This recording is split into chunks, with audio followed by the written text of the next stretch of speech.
So, all right, the Vanitarium was parked at his friend's house, so she could be safe, so we could take off on this journey. Now, anyways, this is going to be a rant video. Boom, this field right here. This is the field that is in question. Right where that sign is right here, right in front of that is pretty much where the Vanitarium used to park. Eddie's house used to pretty much be right here, and then you had the rest of the field. For those who have been following this channel for a while, we used to call that the back 40. Dogs would run around, we had horseshoe pits, everything over there. But now that is going to be ripped apart for a building, and that's what we're going to get into. But I'm going to show you a few other things before we start this rant. Now, here is a house that I have shown you guys as well a few times. This is an awesome Mexican family that has been living here for quite some time, and I just want to show you guys how awesome their yard is.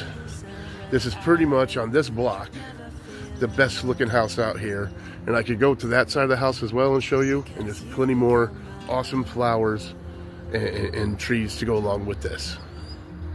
Great people. Now as I walk towards this area, of course we have the awesome mockingbird up there doing his thing in the morning, like he does every morning. But right here, this White House, this is where I used to live right before I started van life. And then you got this brown house. So these two houses, I am going to want you to use your imagination for during this rant. Now, right here at this house, you had my friend and her kids live down here. On the second floor up here, that was me and my buddy Scriv, and we had my kids up there. And this was an awesome place for this end of town because we have a driveway and everything, and the kids and everybody would play on the driveway, ride their bikes and everything, and do their thing. Then you have the brown house right next door to it, and it always had some halfway decent people living there. But so you got the White House here, you have the driveway, you have this house. Use your imagination, and I'm going to explain why. And since we're walking back to the Jolly Roger, here's the other side of the Mexican family's house. And like I told you, this side is just as awesome as the other side. Flowers, trees, everything. Well, all right, folks. So right now you guys have a problem. What the heck you mean, use our imagination, Boone? All right. Well, where this is all stemming from, I'm going to start with this first, is that field I showed you, what we used to call the back 40. They are putting up the new soup kitchen there, like 5-story soup kitchen. It's going to have warming center, this, that. They can take showers. They have the soup kitchen, shelter, all that crap. It's all going to be there. You know what I'm saying? And some people are saying, "Oh, that's good. Help the homeless and help the poor and everything." And that's good. That's excellent. However, the problem is, why are you going to put that right smack in a residential area? You have, like I showed you guys, the Mexican family with their beautiful yard, best yard on the block. They do everything they can to make their place look good and make the community better. Right next to them is that brown house I showed you. Excellent people. They keep their place looking decent. You know what I'm saying? Mind their business. Don't bother anybody in the neighborhood. Right next to that is the White House that I used to live in. Same thing. People living there, doing their thing. Have no problem with anybody in the neighborhood. Just trying to live and do their thing. So you have this whole strip of people. After that, starts getting a little dodgy. There's a red building right next to the white building that burnt down. That's where drug dealers and drug addicts hang out all day long.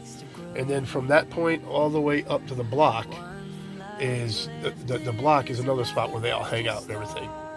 Now what's going to happen is you're going to take everybody hanging out down at this red building, everybody hanging out at the block, and they're going to be right here. For some strange reason, they feel that if they put it there, they're not going to be on Main Street anymore. The people aren't going to be driving by seeing all these bums and everything and addicts and everything on Main Street. Do you seriously think that they're going to, well, it's literally a 30-second walk, folks. They're still going to be on the block all day. They're still going to be hanging out at the red building all day. Unless something's done, unless the police do something about it, unless the people that live in the neighborhood do something about it, it's still going to happen, folks. All right? You're not changing anything by putting this building up. All you're doing is, you by putting this building up in this area, The town, the people, everybody have admitted that they've given up on the North End. You have now given up on the North End because there is absolutely no way you're going to be able to clean that area up at all. Okay? Because you got, like I said, the Mexican family is living right there with the beautiful lawn. What's going to happen to their quality of life now? Everybody hanging here, everybody hanging down here is going to be hanging all day in front of their place now. You know, there's going to be cigarette butts everywhere, trash everywhere. There's going to be fights. There's going to be drug use. There's going to be alcohol, everything right there in front of their house. They already have to kick people off their stairs and ask them to leave. You know what I'm saying? You already have people that walk by and take the roses off their things and throw trash in their garden. So now you're going to have them hanging there all day long. The property value, gone. Quality of life, gone. And it's like in Connecticut, they don't care about anybody else but these people.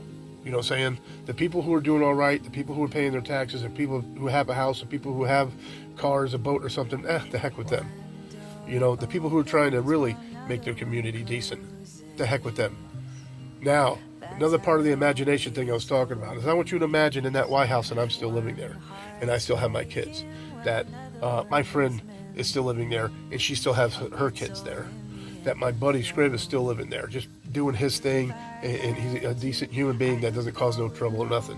Everybody's still living there. And at the time, there were a few other occupants there, and they were really good people. You had like 2 knuckleheads, but the rest of them were awesome. So now, the Brown House, that's right next to the White House. I showed you that one.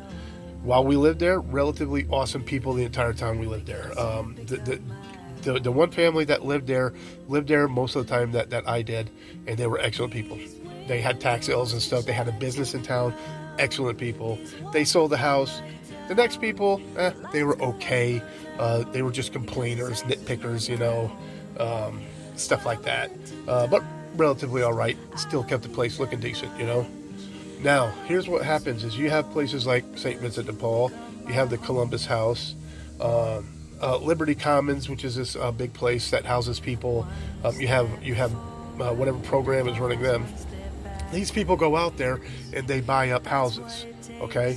Now I want you to imagine that I'm, like I said, still living there with my kids and everything, and now they sell that Brown House to these people, and they move their folk in there. Now their folk are usually they're junkies, they're alcoholics, and people with really bad mental health problems, and also sex offenders. So here you are, my friend with her kids, me with my kids and everything. Scrib is there, and now we have these type of people living next door. Our kids have been riding their bikes and playing and having good times in the driveway for years. So now we have to be concerned because now fights are going to be breaking out. You're going to have drugs. You're going to have alcohol. You get possible sex offenders. There's all sorts of things that can be going on at that house, and now we have to be worried about it. And why? Because these programs want to go out and do and buy these places to put these people in there. Now, they are doing this, why? Because of money. They're getting grants for it and everything. They get grants, and they buy up the properties, and they get money, and people have jobs. These people are nothing but a commodity. You know, when you're homeless, when you're poor, when you're addicted, when you're mentally ill, whatever, you're nothing but a commodity to these people. You know what I'm saying?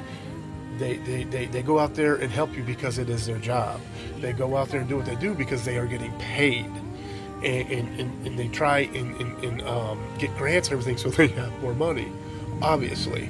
So the problem I am having is these programs, these corporations, organizations, whatever you want to call them, they care too much only about the homeless, only about the poor, addicted, and mentally ill, and sex offenders, and they don't care enough about the decent, regular folk who are out there, who have bought a home, who are living at that home, who are trying to make the community look better and everything.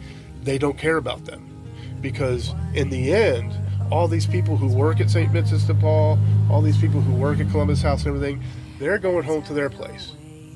They're not coming home and sleeping next to a sex offender.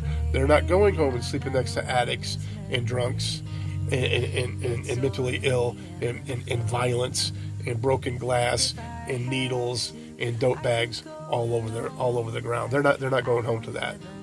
And that is the problem I have, and that's one of the reasons, the main reason I do not support the new soup kitchen going up. And I don't support it because I tore my Hawks tree down. I don't like it, so heck with them.